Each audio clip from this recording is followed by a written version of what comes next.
Milí priatelia, vítajte pri poslednom impulze z nášho cyklu Dýchej slovo v súčasnom liturgickom období. Evanjelista Ján zaznamenal pozoruhodný rozhovor nášho Pána Ježiša Krista, kráľa neba i zeme, s Pilátom, rímskym miestodržiteľom provincie Judea. Dialóg, ktorý sa udial bezprostredne pred Ježišovým odsúdením a následným ukrižovaním. Evanjelista píše: Pilát sa spýtal Ježiša: Si židovský král? Ježiš odpovedal: Hovoríš to sám od seba, alebo ti to iní povedali o mne? Pilát odvetil: Vari som ja Žid. Tvoj národ a veľkňazi mi ťa vydali. Čo si vykonal? Ježiš povedal: Moje kráľovstvo nie je z tohoto sveta. Keby moje kráľovstvo bolo z tohto sveta, moji služobníci by sa bili, aby som nebol vydaný Židom. Že moje kráľovstvo nie je stadiaľto. Pilát mu povedal: Tak predsa si král. Ježiš odpovedal: Sám hovoríš, že som král.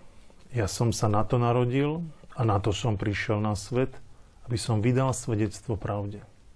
Každý, kto je z pravdy, počúva môj hlas. Pilátov dialóg s Ježišom sa sústreďuje na otázku kráľovstva. Pre mnohých z nás je dnes tento pojem ťažko pochopiteľný, pretože ho spájame skôr s dávnou minulosťou alebo s nejakými rozprávkami. No Ježiš hovorí o kráľovstve iného druhu. Jeho kráľovstvo nepochádza zo sveta moci a kontroly, ale z otcovskej lásky, ktorá chce priviesť každého človeka k spáse. Hovorí o duchovnej vláde, ktorá sa prejavuje prostredníctvom služby a pravdy. Polož si otázku: ako vnímaš myšlienku, že každý kresťan je pozvaný podieľať sa na tomto kráľovstve? Alebo čo znamená byť svedkom takéhoto kráľovstva v dnešnom svete? Pilát sa snaží pochopiť, kto Ježiš naozaj je. Ako Riman môže vnímať Ježiša skôr ako filozofa alebo proroka, ale nie ako kráľa, akého by si predstavoval. Napriek tomu kladie osobné a hlbavé otázky, ktoré sú prekvapivo blízke aj nám.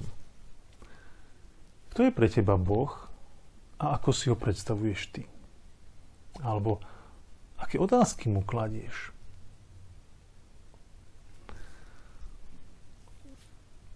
Ježiš stojaci pred Pilátom predstavuje obraz kráľa, ktorý nevládne s násilnou armádou ani sa nenachádza v nejakom opevnenom paláci. On je taký, ktorý je ochotný dať svoj život pre druhých. Je to kráľovstvo založené na pravde a láske, na pomoci a ústretovosti, ktoré pozýva každého k účasti a k zjednoteniu. Príjmeš pozvanie slúžiť tomuto kráľovstvu vo svojom živote, aj keď to môže znamenať nepochopenie či odmietnutie? Alebo ako by si sa mohla vo svojom živote stať jeho viditeľným svedkom? Prajem láskyplný prechod do Božieho kráľovstva.